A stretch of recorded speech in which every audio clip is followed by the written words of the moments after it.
Նոր ուսումնական տարվա մեկնարկին Վազգեն Սարգսյանի անվան ռազմական ակադեմիա ընդունված կուրսանտների ծնողների հետ հանդիպման ժամանակ ակադեմիայի պետ գնդապետ Արսեն Մանգասարյանը համոզմունք հայտնեց, որ մենք իբրև հասարակություն միասին ենք կերտում մեր ապագա հրամանատարին, կարևորելով ընտանիքը որպես միջավայր, որտեղ գոտեպնդվում, քաջալերվում է բանակի ապագա սպան հրամանատարը։ Գնդապետ Մանգասարյանն ուշադրություն հրավիրեց վերջին տարիներին ակադեմիայում իրականացված կրթական սոցիալ-կենցաղային բարեփոխումներին, ընդգծելով, որ ամենակարևոր փոփոխությունը մոտեցումն է։ Այսօրվա այս ընթացքը ինձ հպարտություն է տալիս, որ հազար հայրենիք ենք կառուցում։ Պետի խոսելը ինձ հիացրեց։ Ես հասկացա, որ դրանք միայն խոսքեր չէին,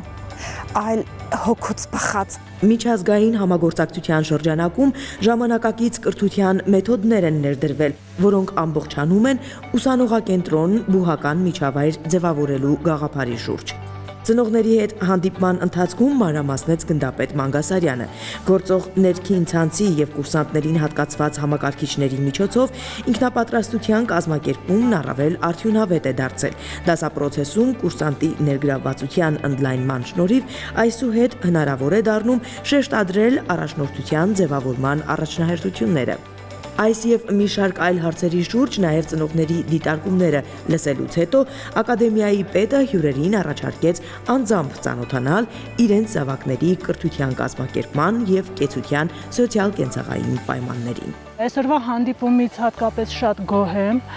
Ճիշտն ասած, իրանց այդ կարանտինի շրջանը շատ բարդ է անցել։ Հիմա կարևորն է, որ իրանք հաստատակամ են, ինքնավստահ են, այստեղ լավ հրամանատարական կազմ ունեն, ովքեր ամեն ինչով պատրաստ են աջակցելու մեր տղաներին, մեր ապագա հրամանատարական կազմին, մեր երկրի պաշտպաններին։ Մենք էլ որպես ծնող պարտավորված ենք նմանապես աջակցելու,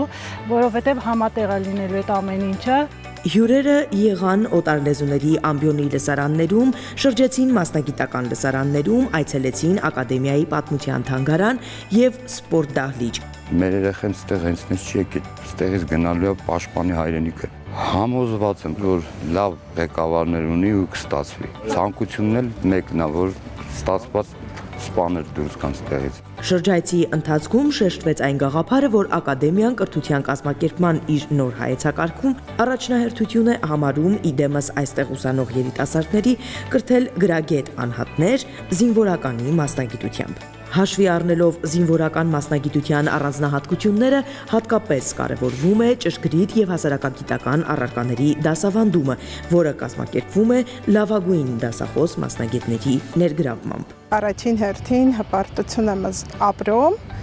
որ որդիս ընտրել է ապագա սպայի մասնագիտությունը։ Ծնողներին ուղեկցող սպաներն առանձնահատուկ ուշադրություն հրավիրեցին առաջնորդության հմտությունների ձևավորմանը միտված կրթական մեթոդների կիրառման կարևորությանը, համոզմունք հայտնելով, որ մեր բանակի ապագա սպաները պետք է լինեն հոգեպես եւ գաղափարապես կայացած, հուզական հասունության բարձր մակարդակում գտնվող առաջնորդներ, ովքեր ունակ կլինեն գործել ճկուն, ղեկավարել իրենց ստորաբաժանումները, փոփոխվող իրավիճակներում կկարողանան ինքնուրույն որոշումներ կայացնել։ Օրն ամփոփվեց ծնողների եւ կուրսանտների հանդիպմամբ։ Սա այն ուժեղ փոխադարձ կապն է միմյանց նկատմամբ, երբ ճանաչում ենք եւ հարկ եղած դեպքում կարողանալու ենք ուղիղ աշխատել կուրսանտի ծնողի հետ, որպեսզի համատեղ ջանքերով, միասին ուժերով կարողանանք պատրաստված արհեստավարժ հմուտ առաջնորդ ղեկավար սպա, ով պետք է վաղը իրականացնի Հայաստանի Հանրապետության պաշտպանության սուրբ առաքելությունը։ Վերջիններս իրենց ընտանիքի անդամներին անձամբ ծանոթացրին ակադեմիայում կուրսանտի հանգստի ու կեցության պայմաններին, իսկ ծնողներն իրենց հերթին կիսվեցին հրամանատարական կազմի հետ հանդիպման ու շրջայցի տպավորություններով։ Նաիրա Համբարձումյան, Հայկ Չիլինգարյան, Զինուշ։